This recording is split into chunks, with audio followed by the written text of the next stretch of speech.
The scriptures are pretty packed. Start briefly with Ezekiel and the Lord's prophecy against the kind of self-centered shepherds of Israel. If ever there was a warning shot fired across the bow of every priest, this would be it. Right? Who are you shepherding, Father? Who are you looking out for first? For us, admittedly, the temptation would be to act in the extreme in response to this and just never look after ourselves at all. But if my life's in shambles, then I'm no good to anybody, right? So there's this strong tension that we all have to deal with, right? And priests are no exception to this. Is like, I'm supposed to put God first. I'm supposed to serve his people. And I have to sleep and eat and do things to make sure that I'm healthy, exercise. And if I neglect those things entirely in favor of prayer and service of God in the church, then I'm dead, right? So, but that can shift to the opposite extreme too, where I go, well, I have to meet all of my own needs before I can serve anybody else. And that's really unhealthy too, right?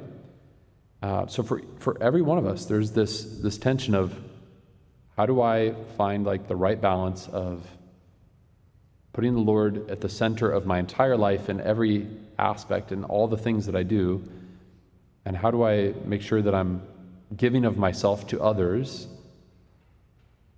making sure that I'm giving to them in a way that's coming out of the love of God. Right?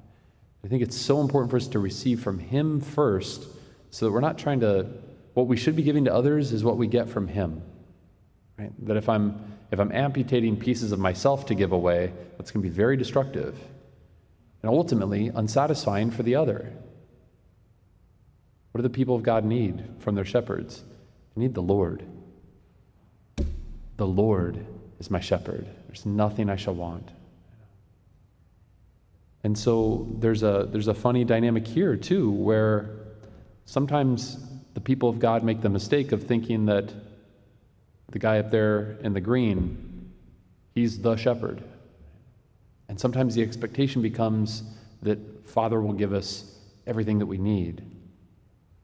Well, my job is to shepherd you to him. And so every now and then, that gets out of whack too. Sometimes the priest is the one who thinks that he needs to be Jesus, and that's messed up. And sometimes it's the people who think that the priest needs to be Jesus. Listen, the priest stands in persona Christi capitis ecclesia, right? He stands in the place of Christ, the head of the church. He is not Christ, the head of the church. No. That there is one priesthood in our church. It's the priesthood of Jesus Christ. It's the only priesthood that's worth a darn. And all the rest of us who are ordained into that ministry participate in his priesthood. And so it is a high calling, and it's a lot to be lived up to. And I think that now would be a good opportunity to solicit your prayers.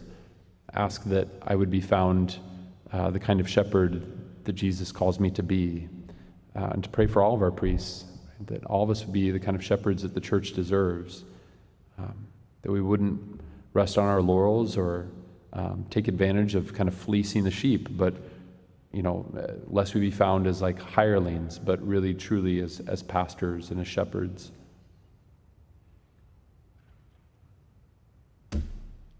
Here's our good shepherd in the Gospel of Matthew. Here's his kind of divine logic that defies economics. What a high priest we have. How generous he is.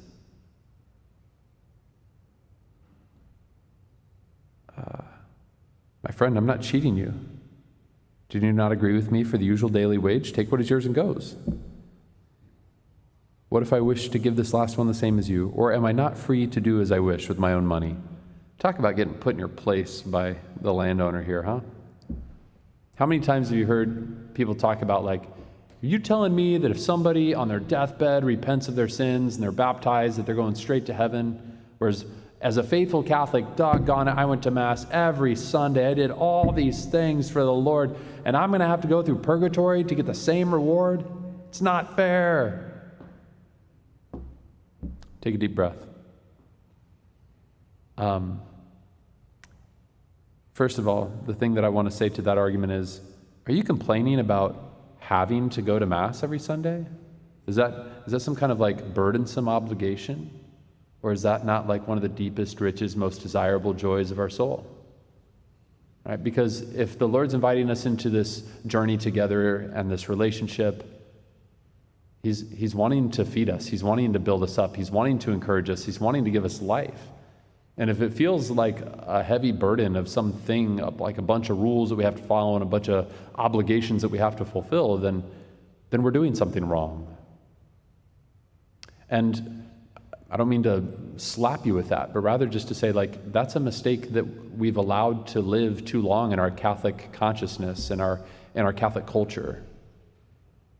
It's not about how many things we can achieve or how many boxes we can check or how much we can sacrifice on our own merit. It's not it. Right? I think what this points to is also not about like how long were you faithful. It's about how faithful am I? When the Lord finds me at the end of my life, well, hopefully He's not just finding me then, right? Hopefully I've been with Him for a long time by that point. But when we meet the Lord face to face, when we see Him directly at the end of this life, what kind of shape is my heart in? Am I going to try and convince Him that He has to let me in by telling Him about all of the things that I did and all the boxes that I checked? Because if you think you need to convince Him, you've already got the wrong idea. He desperately desires to be in communion with you for all eternity. This is the good news. That even if you came at the last hour, He would still give you the full day's wage. He wants to show you His great generosity. The problem is, for us, that so many of us are literally hell-bent on doing it our own way, picking ourselves up by our own bootstraps. And it's not the disposition of receiving a gift. It's not the disposition of responding to an invitation.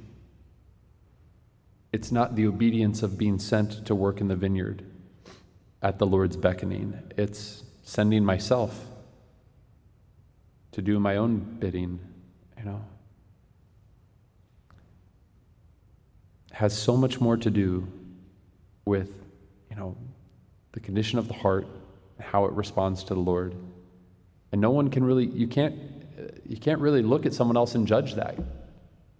You can see behaviors that might reveal something of that disposition or not, but at the end of the day, I don't know a whole lot of people who claim to have the gift of being able to read people's souls. And so even then, I would say, even if you had that very extraordinary gift, that even then it would be really foolish to judge people with that kind of insight. Lastly, I want to say a word about envy.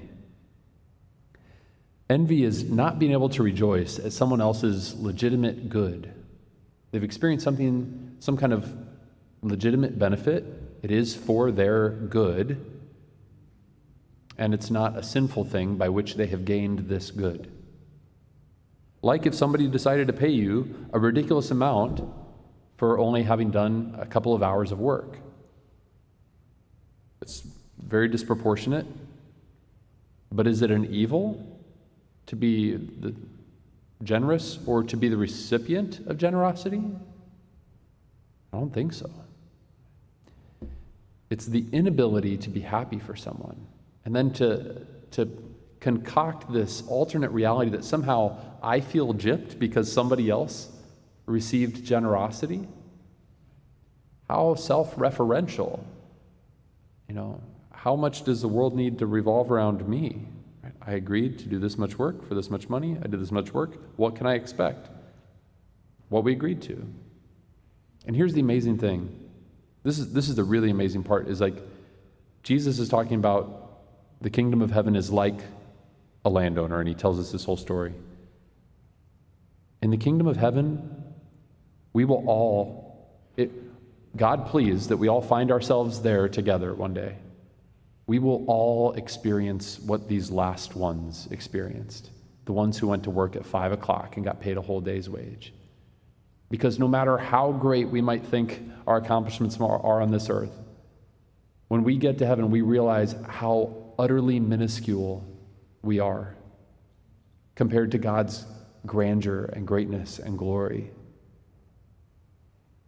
We'll remember, like, okay, I went to daily Mass all those days, and I sat for the Blessed Sacrament and adored the Lord during my life on earth.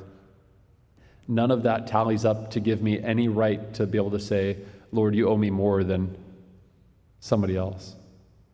It will no longer be about comparison. It will no longer be about trying to stack up or compete. And it will be this infinite gift where nobody ever feels shortchanged. And we will all realize that it was all a gift and that none of it was ever earned. Tonight we have a chance, following the Mass, to sit before our Eucharistic Lord, this very great and undeserved gift.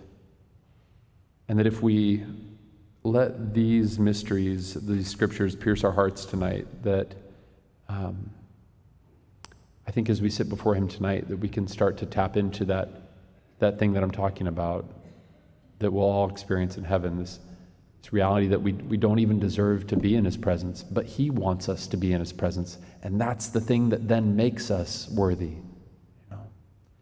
That we can't justify ourselves. He's the one who justifies us.